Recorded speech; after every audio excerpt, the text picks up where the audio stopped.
welcome back to the Mixed Up Mystics podcast. Let me be the first to say, Happy Holiday-giving-mas. That's a term that will make more sense here in a few minutes. Today's conversation is entitled, Just Do What I Do.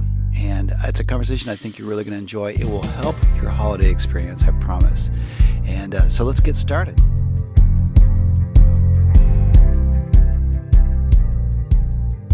The Misfit Mystics podcast is a presentation of Pioneer Dream, celebrating 30 years of moving stories for our corporate, nonprofit, and entertainment partners. We invite you, fellow Misfits, to join the conversation with text, emails, or just the messages in the comment section below. As always, you can share this podcast with anyone you think would get it by sending the link below. Thanks for listening. Mystics, what is up? Welcome back to the Mixed Up Mystics podcast. How are you, Anjanette? I am great. And I like it whenever you say Mixed Up Mystics podcast because I feel like you want to say that 10 times fast. I feel like we're going to start a rap or something, or I don't know. It Yes. just feels like it should be on the beat. I'm sure somebody could do that for us. Yes, but, yeah. I'm sure. Our daughter probably could do that. She would love it. We are thrilled that you're here joining us again, and this is a conversation I think you're really going to enjoy. And before we get too far into this, I want you to know that while you are listening to us even now, you could also see us face-to-face and in person at the last Dreamers Live event of the season. Indeed, you can. Which will be on December 12th. It'll be at the Pioneer Dream Studios lair, our loft, in downtown Bartlesville, the center of the known universe. So make plans now to cancel any other plans you have. Yeah, just forget that corporate Christmas party, your family activity, and come and hang with us because you know that's what you'd rather do. Yeah. Or another idea, since we do them during cocktail hour slot, is to come to Dreamers first on the way to your corporate party. We'll be done 6:37ish, so we're 5 to 7 normally, but you could sneak out early for your party. Hey, speaking of corporate party, there's also a thing called year-end giving, and we have, as you well know, the Dreamers Coalition, which is kind of the umbrella nonprofit organization that handles all the stuff we do in the schools and the money we raise for kids' Christmas presents and volunteer projects and all that kind of stuff, Dreamers Club and on and on and on. And if you want to give now, you can do that as a tax-deductible gift. If you happen to be associated with Phillips Petroleum Company, Phillips 66, or Conoco Phillips, they will match your donation. Yeah, which is awesome. Yeah, my gosh. In case you don't know what matching means, that means if you give 100, they'll make it 200. Yeah, it's pretty awesome. And we take that directly into our community projects, especially this time of year, to kids that we do holiday packs for. I think we're going to do over 100 this year, actually, for kids that are underserved. It may be no surprise. Well, easy for me not to say. It may be no surprise, but the need is more significant this year than it has been in years past. Yeah, so. One of the schools that we help asked for more packages this year, so we can do it. So we're excited. Yeah, we approached them thinking, well, maybe they don't need all this, and if what we're doing is superfluous, then let's not burden everybody with it. And they're like, oh no, please, we need a lot of help this year. So there are a lot of kids in need. We're looking forward to it. We're going to do our first shopping trip this weekend where we go collect books and activities. I can't wait because it's two things that I love the most, shopping and then also shopping for Christmas before Thanksgiving. Those are two. I know. And the only reason we're doing it that early is because I have an amazing coupon. It must be done. 15% off of an entire purchase. So I'm excited. We're going to maximize the money. How are your holidays so far? We're just about a week away from the Thanksgivings. Yeah, pretty good. I actually like this. For those of you who have kids, probably, you know that, well, really for everyone, October is kind of like a mini December, especially the last 2 weeks of it. There's so many activities and fundraisers and Halloween, Great Pumpkin, Palooza, all of that. And so then then we have our daughter's birthday after that, which is its own Palooza. Yeah. But then there's like 2.5 weeks before Thanksgiving that are a little quieter. And I've kind of noticed that last year. And so we kind of we continue on with things, obviously, but there's a little more room to breathe. Yeah. So it's actually been a nice few weeks. And then you find yourself looking forward to Thanksgiving. Yeah, absolutely. Yeah, I think it's going to be fun. Well, and for the second year in a row, I should say also that, as you mentioned, that Halloween is kind of the unofficial start for the holiday season, which has led us to change our official holiday greeting because what would it used to be? Well, we used to just, like everybody, say Happy Holidays and or that Merry kind of stuff. Christmas, And then we then we started noticing that stores like the Lowe's Depot started putting out everything all at one time. So you'd go there in September, and then there would be a turkey next to a jack-o'-lantern next to a Santa Claus. Oh, and yeah. It was just all intermixed and mingled, and you have to do 4 months of that stuff. And so we changed our greeting to Happy Hallowgivingmas. Hallowgivingmas. Yeah. So that you heard that here. So you might see that on a T-shirt somewhere. Hallowgivingmas. Happy Hallowgivingmas. Yeah, you can have the 3 symbols. I like it. But for the second year in a row, we've found that our daughter has really hit Christmas early. Yes. Part of it's because she's in band and orchestra, and they have to start rehearsing numbers. They have their Christmas concert, so they start rehearsing the numbers around October 5th. And so she's already been in that spot, and she also really loves Christmas. And then there's something I think really comforting to her about that. And for whatever reason, the last couple of years, the last 2 years, I guess, maybe because she's kind of coming of age, have hit her a little heavy. And she's been looking for the magic, that Christmas brings for a lot of us. And so, or the magic that we perceive Christmas bringing for a lot of us. Yeah, the joy and the hope in the season, I think. So I think she's quietly already listening to Christmas music, though she knows that's rogue. Well, listen, I have to tell you, I hate to tell you, but we, on a couple of our trips to TJ Maxx, which we hit, might have already purchased a couple of Christmas gifts, only because... That's between you and Jesus. I don't know. Yeah. Only because when those things are on the clearance at TJ Maxx, you got to snap them up. So if you see something special for somebody. So anyway, I said, let's just not tell Dad. I appreciate that. Except I just told you. I appreciate that. Yes. Yeah, so she is full on into it, and she's just things are kind of inching their way in, and it's pretty entertaining. Yeah, I'm looking forward to it. I mean, talk to me December 10th. I'll probably hate it again.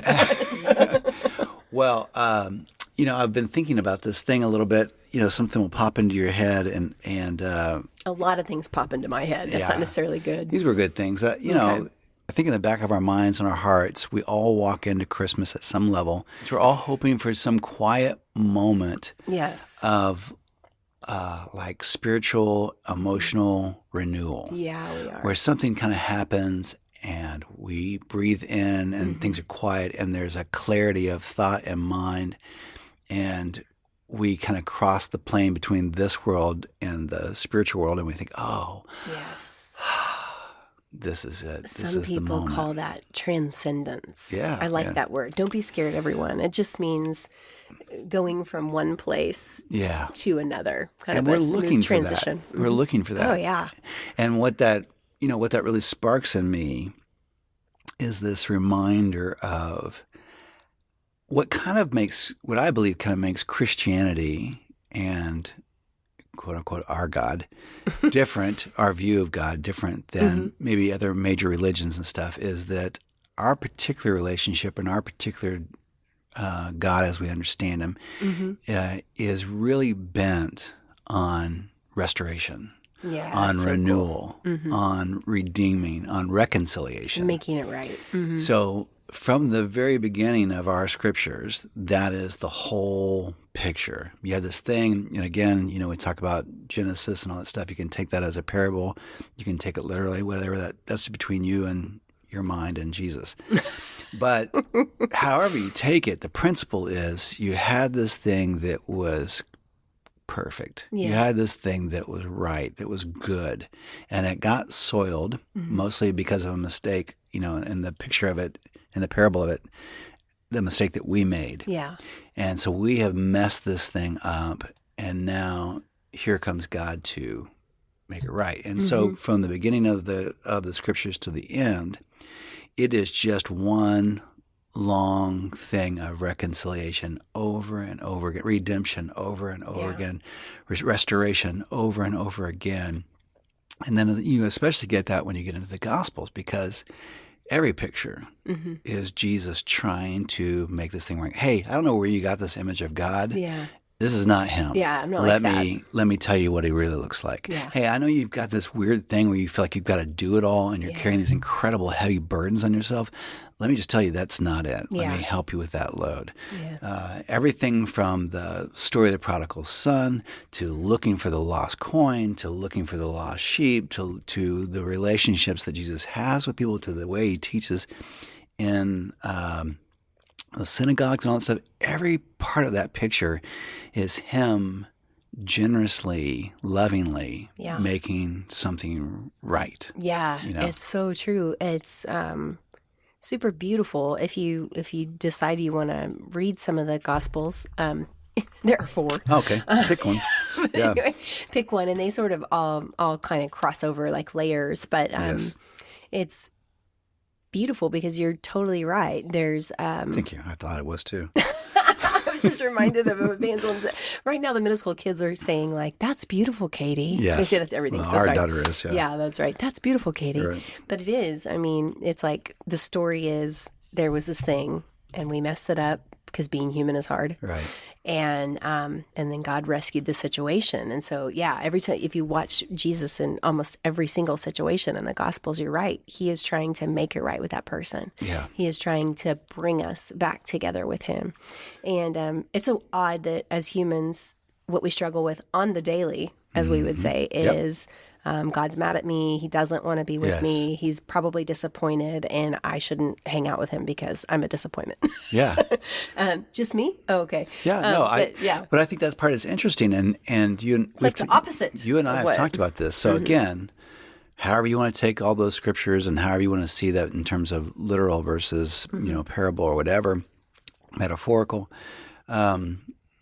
For us, we believe that there is light and there is darkness, there is evil and there is good. And at whatever level this force of evil, this force of darkness is literally doing everything it can to kind of keep us separated.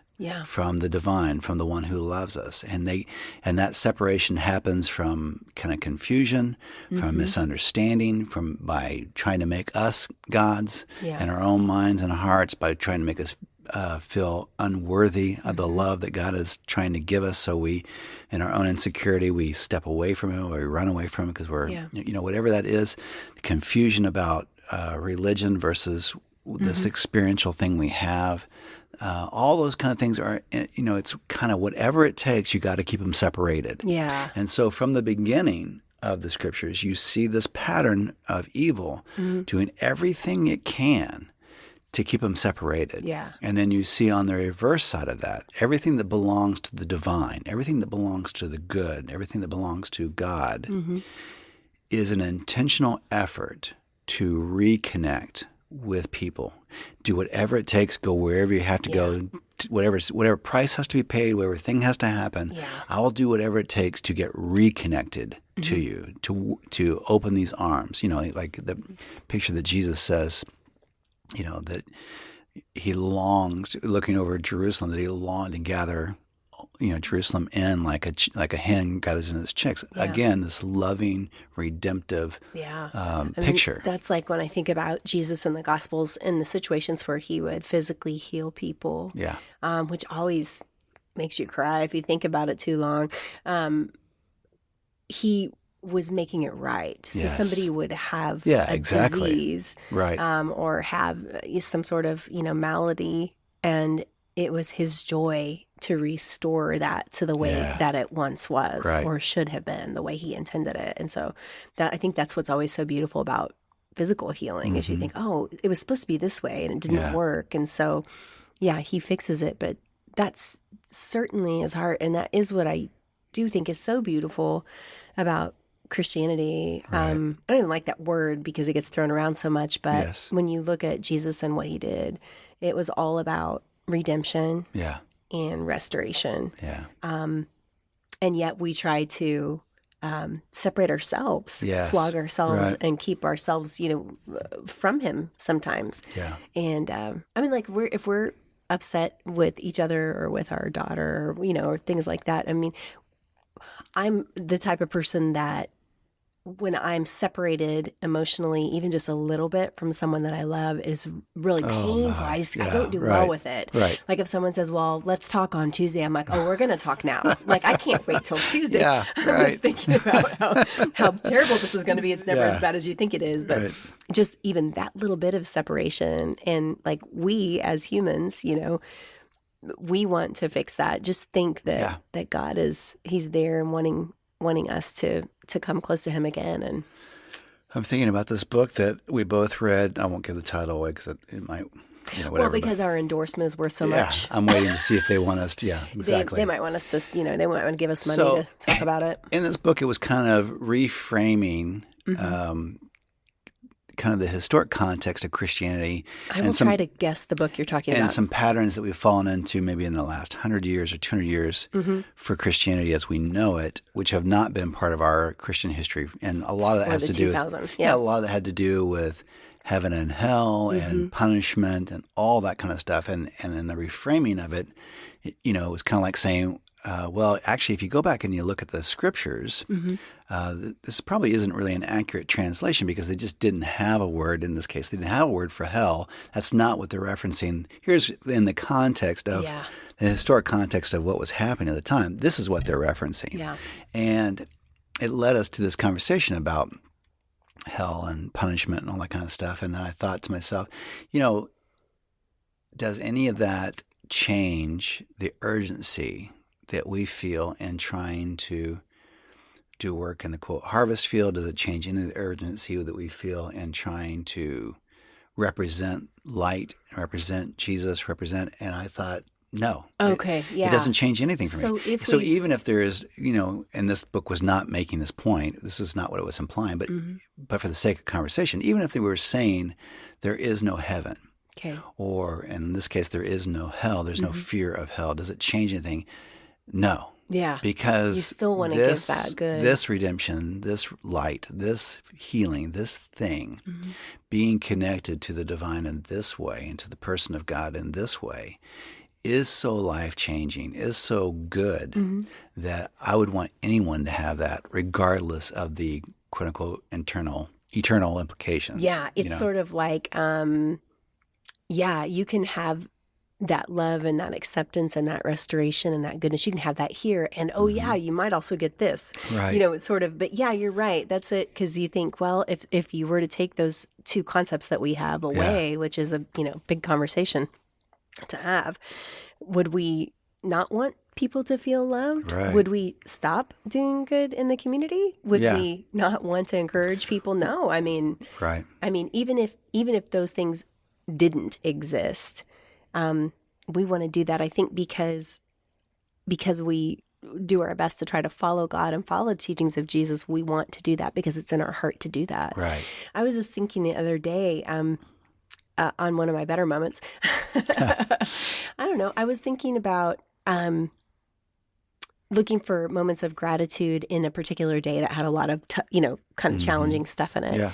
And I was really marked by how much I love people. Yes, right. And I was like, what's so great? I get to go to this thing and I really love those people. And I get to go to this meeting. I didn't want to go to the meeting, but I was thinking, but I love her and I love, and then I thought to myself, I didn't used to be like that. Yes, right. I didn't. I was, raised as a minister's daughter, as you all know, and I came from a good family and we did our best, but I had issues. Ministry kid issues are like a real thing, a lot of times. Right. And I really valued my privacy. I didn't want people, I kind of kept everyone at arm's length. I would smile and do the thing, but that love really wasn't there naturally for me. But as I've continued to try and follow in God's ways and hopefully allowed him to change my heart little by little, I love people and I can't help it. Right. And I will think to myself, sometimes I'll be like, man, they're so annoying, but I love them. And that is a direct result of the divine living in you. I'm not working at it. Yeah, but when you're in contact with the divine and you're actively in a relationship with the divine, you can't help but be transformed on an ongoing, ever increasing basis. It's like the revelation of the divine isn't a singular moment. Yeah, it is this ongoing path of enlightenment, this ongoing path of transformation, and I feel the same way that like you said, this is not who I was when I started. Yeah. And to suddenly feel this thing inside of me that I wasn't there before, now is here before, and I know is bigger than me and not just part of me. Right. That says, okay, this thing is really here. Yeah. I mean, if you're doing your best to try and live close to the light, that light will splash out onto you, and it does change you. I'm certainly not perfect, but I love people more than I used to. And but we've talked about this part of this. I want good for them. We've talked about this before too. That when you go back and you look at the Gospels, and as you say, all 4 of them. Well, you just pick whatever. When you look at it, here you have, the Gospels are obviously the story of Jesus coming to earth, and Jesus is the rescue plan as we understand it in Christianity for sure. This whole thing was messed up. There's got to be redemption. There's got to be reconciliation. Right. And the reconciliation comes through this person of Jesus. And so here comes Jesus physically on the planet. And the whole thing is to kind of set this record straight. So whereas darkness is saying we got to keep them separated, right, the divine and the humans, Jesus is saying we got to do whatever it takes to get this back together. Yeah. And what I find interesting about that is here's Jesus, God's divine rescue plan. Mm-hmm. And yet when you take the Gospels and you lay them out flat, maybe 10% of the time, 10% of the teachings of Jesus have anything to do with heaven. Yeah, but that's the other 80 or 90% of those teachings really have everything to do with how we treat each other on earth. Yeah. And our lives here on earth. I remember the first time I heard you say that, we were just chatting because, we're always talking about spiritual stuff. You know how we are. And I was like, I don't know. Yeah. And then I started. Thank you. Well, that's the joy. Here's the thing. Like, other people may think you're a very wise one. I think you are. Live with you. No, but that's right. The funny thing about being raised in a minister's family or being raised in our family. Like, we're trying to help people. Ask our daughter. She comes to every Dreamers event we have, and then sometimes I'm like, "What did you think of that?" Oh, whatever. I don't know. Whatever, I wasn't really listening. You don't do it at home. I wasn't. But no, anyway, I remember wondering, thinking, oh, okay, that's an interesting observation. But yeah, it's true.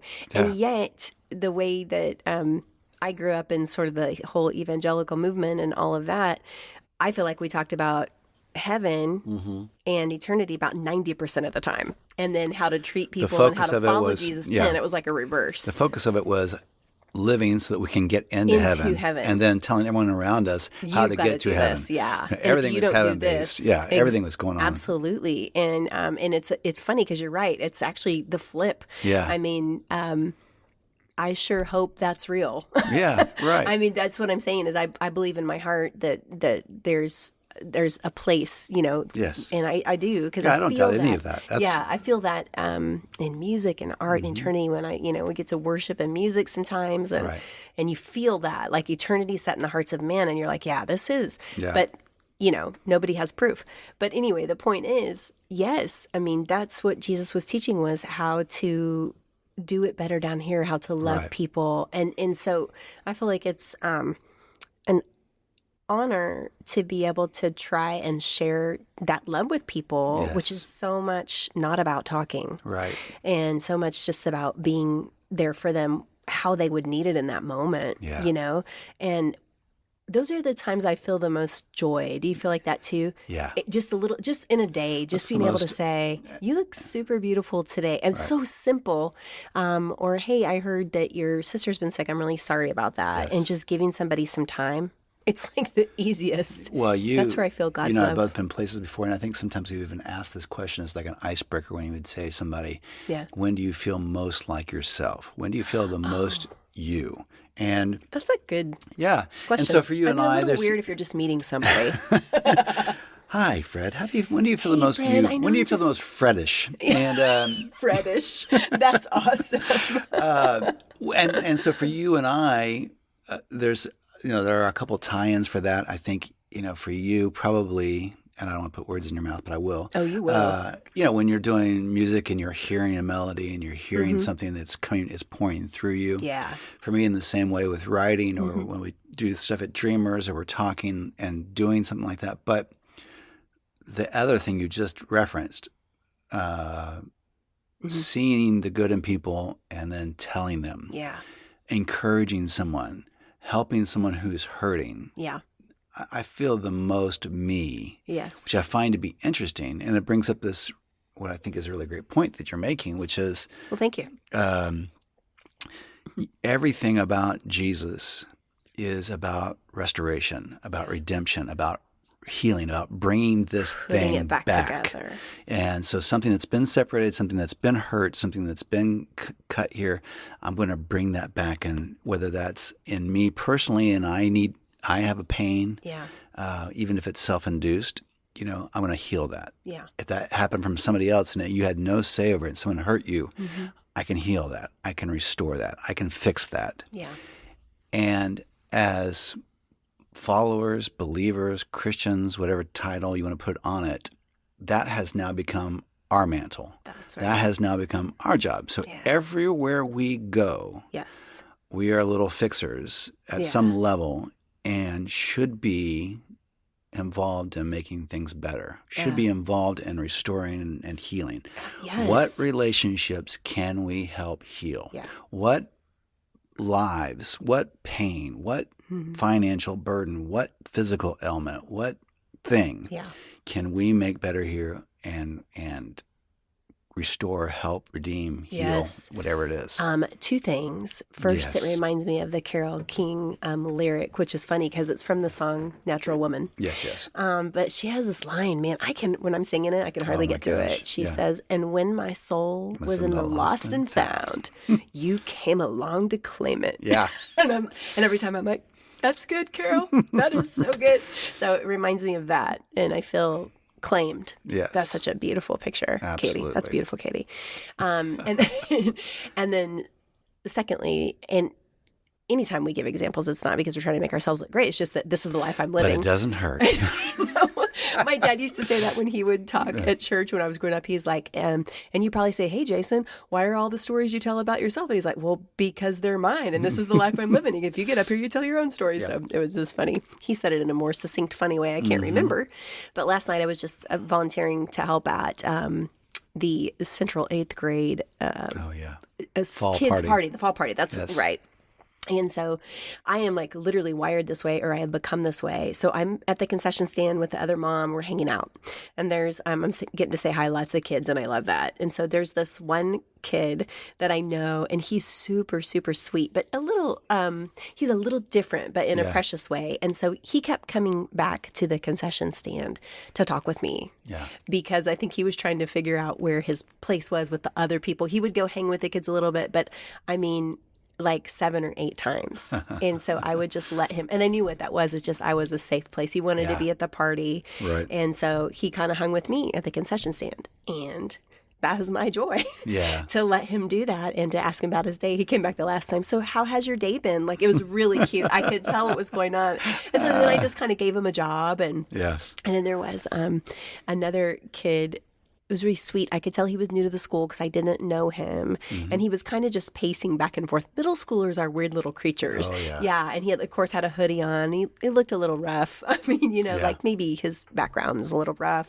And so I finally I took a break from the concession stand, and I was like, hey, what's your name? And so I met him, and we chatted a little bit. And the fact that I was talking to him seemed a little odd to him. But and then I just could tell he didn't have any money to buy anything. So I bought him some chips and a thing, and it was no big deal. I just took it to him. Yeah. And he just looked at me like, and then he felt like he was one of the group because he had treats Snacks and was doing this whole thing. Yeah. And I know that seems so simple and like such not a big deal, and it wasn't a big deal. But I was able to make that right for him. Yes. And that's all it was, just by making him feel like seen, that I could give him something and that he'd be like the other kids. And the same with the other kid. I was making that right. He was a little unsure. And so I was able to be a safe place for him. So, and the thing is, that's what made my night. Just those small actions. It's like Brennan Manning says, so many amazing things, but in the Ragamuffin Gospel, which is a great book, by the way, that everyone should read, he said, what did he say? He said, you're living out the gospel when people around you feel a little bit more at home near you. Yes. Yeah. I mean, gosh, that is such a beautiful way to say that. Right. And all it was like buying some Doritos and candy and letting a kid shop. Yeah. It doesn't take much, but that to me is the gospel. That's how we can live it every day. Yeah. And what do I remember from that night? Those things. Yeah. That's the beauty of it, is I was able to make things better or right for those two kids. Yes. And then in my heart, I feel God's presence and his love for people, Right. and the beauty of restoring Yes. in a little way those moments. Right. And it's like a win-win-win, you Yeah. know? So anyway, Yeah. And I think about, did you do anything awesome last night? well, I did. I just didn't want to talk about it in front of them.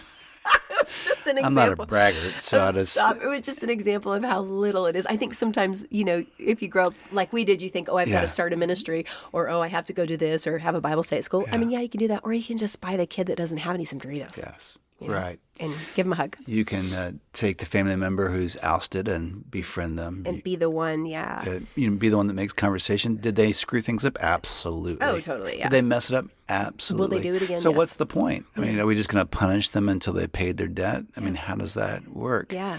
Aren't they more likely to make things right if they feel like there's an atmosphere to do that versus being on the defensive? Yeah.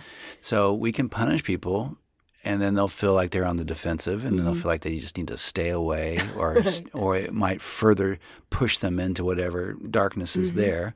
Or you can create an atmosphere that makes it easy for them to Yeah. be changed and be reconciled and be healed and part of the group again, you know, and not on the outside and not on the outskirts and not, that way. Well, and if you find yourself wanting to follow Jesus and you do that for a while I'm thinking about it. We'll see what and happens. try to apply some of it, talking about how I think about how much I've changed since I was a teenager, you will find yourself being drawn to the outcast. Yeah. You will walk into a room and you will literally see the people who don't fit in, and you will want to go to them. I think maybe that's what's changed or what is changing in us, back in the 80s and 90s when there was such a heavy emphasis on evangelism and, making sure everybody's signing their insurance form to get into heaven and all that kind of stuff. We did things, and I think a lot of our motivation was pure, at whatever level, but there's just a lot of pressure to get that transaction met. Yes, they And have to that come safety transaction. get that them to church, and they have get to people say this sign on the specific line. prayer. Yes, and now Bag the deal. and it was genuinely uncomfortable, to put yourself out there and to do something a lot of times with people you didn't know and all that kind of stuff. And now I find that the transformation is. I don't really care about those things. I care about people. Yeah. I love people genuinely, and I want things to go well for them genuinely. And as a natural byproduct of loving them and doing this thing naturally, then the kingdom of God comes. Exactly. And that's all part of it. Eternal status does not factor in. Right. Right? What factors in that moment is that they feel loved. Yeah. Yeah. And that's it. And then we let Pressure's off. We let the rest of that be taken care of. Yeah. And ironically, loving people and making them feel seen and being a bit of restoration in those moments is what would draw them to God's love. It says that he draws us with his loving kindness. Yes, he does. That's it. Like nobody wants anything else but that. There was a reason why, even as they would say, the chief of sinners felt so drawn and comfortable to Jesus, and yet the religious hated him and felt repelled by him. Yeah. But, it's the prostitutes, the people that we think should really feel embarrassed about their lifestyle, about who they are, whatever. The tax collectors, the bad people, they loved being with Jesus. Outcasts, and there was something about his love to them and for them that made them feel that way. Yeah. And made them feel welcomed, and they knew they were okay. Yes. They knew it was all right. And yes, and that's pretty much, man, don't you feel like the older you get, there's sort of like just this cutting away of lots of things. Oh, yeah. Things get simpler. You Right. realize you want less stuff. You don't want to do as much. You start, I guess it reminds me of sort of like a carver or somebody that whittles, yeah. like little scrape. And I think what you end up being left with is, well, If loving you is wrong, I don't want to be right. No, but the point is, that's what, don't you feel that? Like, it's the simplicity of, that's how I want to live my life. Right. I've seen a lot of other ways, and I've tried a lot of other ways, and that's what I want to do with the time that I have left. Yes. And it's the most joyful way. Yeah. Yeah. And so I feel like, we all have the ET light in us. We all have this sensitivity to the things that are divine. We can ask ourselves, what's right in this place? Yeah.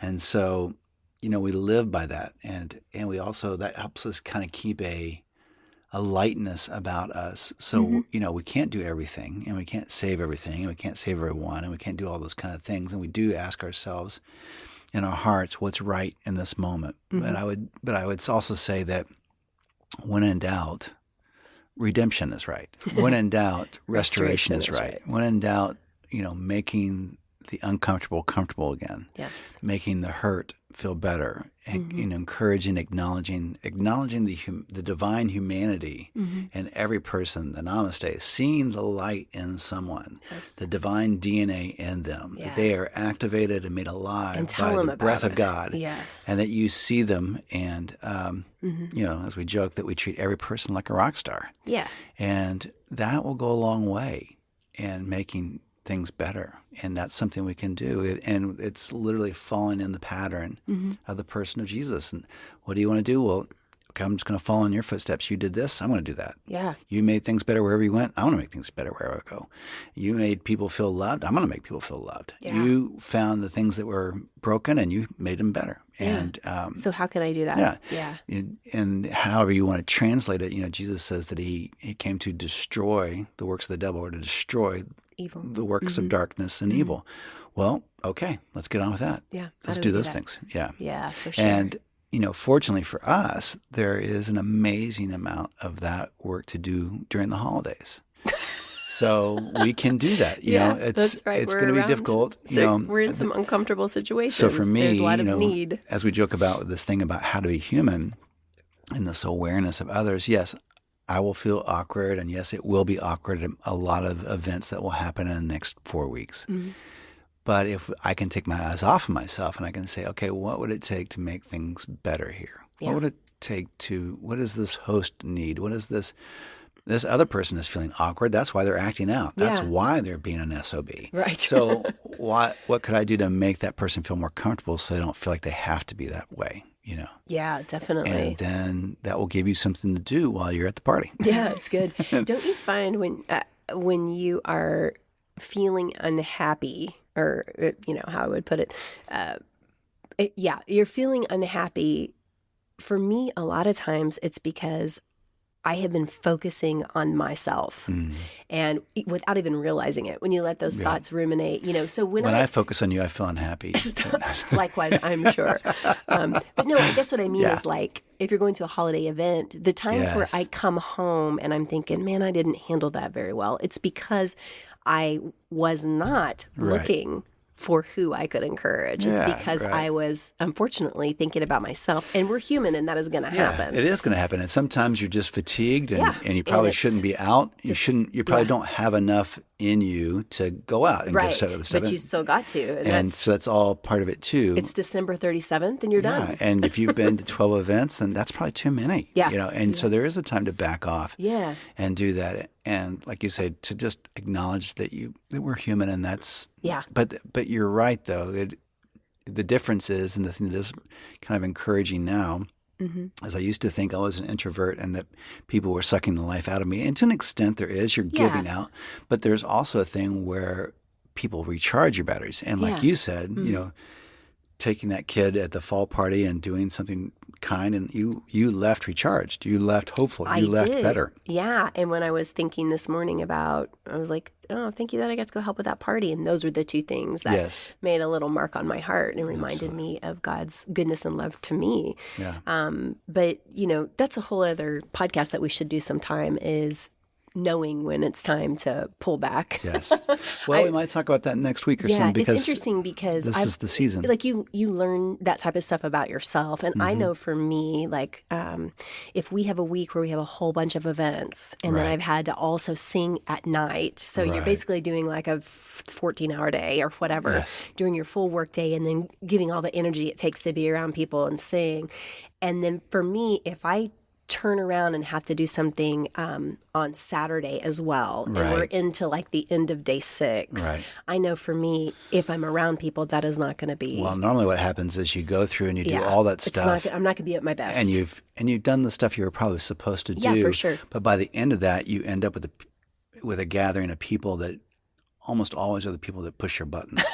So not only are you depleted, you're at the end but you're of it. at a gathering that demands the most from you. That's in exactly terms of right. patience and kindness and all that stuff. And so when we do have that podcast, maybe we can talk about when you get that sense, you start to learn that stuff about yourself. Yeah. But it's okay to say, no, I can't. I'm sorry, I can't make it. Yeah, exactly. And because I know it's not going to be good if I do that. So, all right. Well, we'll talk about that soon. I'm excited. I think it's a good time to talk about but isn't it, the redemption and restoration. Also, isn't it encouraging, isn't it inspiring to know that is God's priority? Yeah. Always.